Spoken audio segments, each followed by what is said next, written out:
ಯಾರದು? ಒಳಗ್ ಬನ್ನಿ. ಬಂದೆ. ಇಲ್ಲಿದ್ದೀರಾ? ನಮಸ್ಕಾರ ನಾರಾಯಣ ರಾಯರಿಗೆ. ಓ ನೀನಾ? ಕೂತ್ಕೊಳ. ಏನ್ ಸಮಾಚಾರ ಬಂದದ್ದು? ನಿಮ್ ಎರಡನೇ ಮಗಳಿಗೆ ಸೀನು, ನಿನ್ನ ಹೆಸರಿಗೆ 3,000 ರೂಪಾಯಿ ಮನೆ ಆರ್ಡರ್ ಬಂದಿದೆ ಅಂತ ಈಗ ತಾನೇ ಸುಬ್ಬು ಹೇಳಿ ಹೋದ. ನೀನು ಪೋಸ್ಟ್ ಆಫೀಸ್ಗೆ ಹೋಗಲಿಲ್ಲವೋ?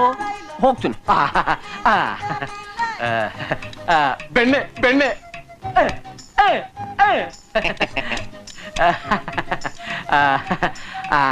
ಸೀನು, ನನ್ನ ಹಳೆಯ ಬಾಕಿ ಉಂಟಲ್ಲ, ಅದನ್ನು